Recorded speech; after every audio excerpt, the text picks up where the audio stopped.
This is Newcap News with Gina Martin. Good evening and thank you for joining us. 2 house fires in a residential area in Onion Lake have been deemed suspicious by the RCMP. The fires broke out in the early morning hours of February 23rd. The first occurred in the Sesame Park area at around 3 a.m., while police say the second one broke out down the road in the Sesame Street area just before 5 a.m. A nearby neighbor says fires like this aren't common. No, nothing ever happened like this. First time here. Even a house over there, I guess another house is burnt here. This ain't the only one. If it burnt down, all these houses probably could have burnt down, you know? Thinking if anyone's in there too.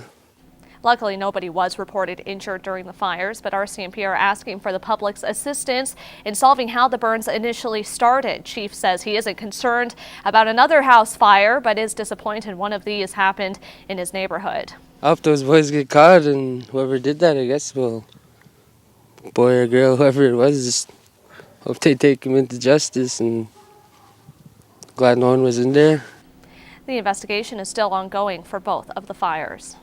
And Old Man Winter wasn't enough to deter producers from bringing their livestock to Lloydminster this weekend. The 98th annual Pride of the Prairies is underway with another solid turnout for the bull show this afternoon. Josh Ryan reports. The parade of steers, heifers, and bulls in the Pride of the Prairies has become tradition in the border city. It's been growing in the past years. The bull sale itself has been growing, but the actual people that are here and what you see for attendance is right on par with last year.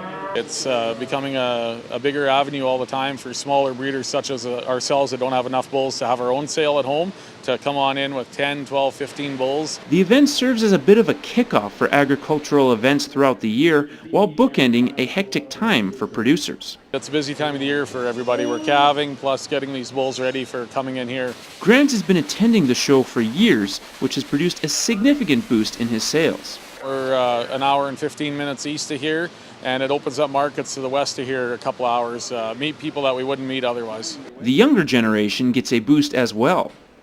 Whether you're in 4-H or whether you're just raising these cattle, you get an idea now what they've looked like because you've been feeding them all winter long. The show's 100th anniversary is just 2 years away, and Rogers is already planning to make that Pride of the Prairies one to remember. We hope to have a little bit of an extra special year for that and bring a little extra maybe sizzle for that 100th year. So it's amazing when you think about how long this has been going on. Josh Ryan, Newcap News.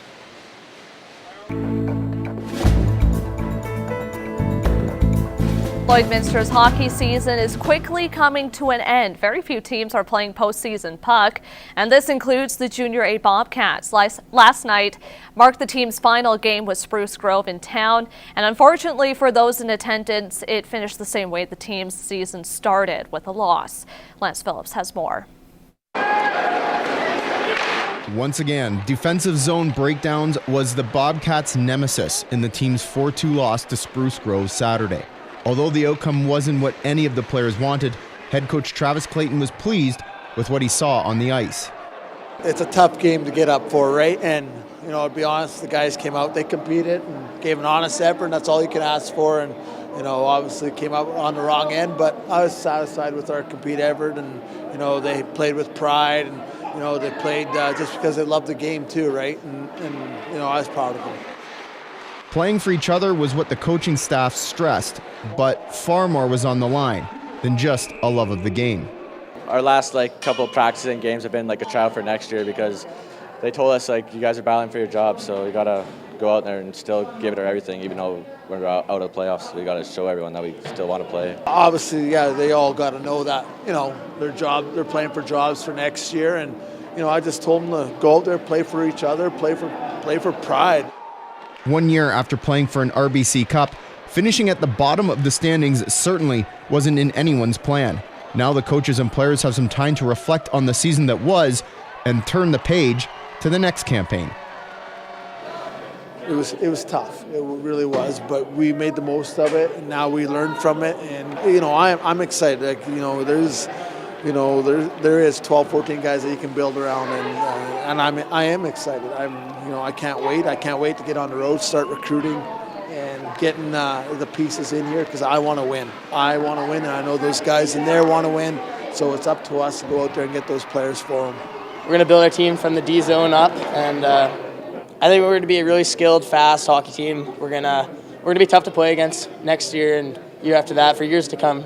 It's often been said that there's no substitute for experience, and that may hold true for this Bobcats team, who started the season with 17 rookies and 11 straight losses, yet finished the month of February with 6 of its 15 wins.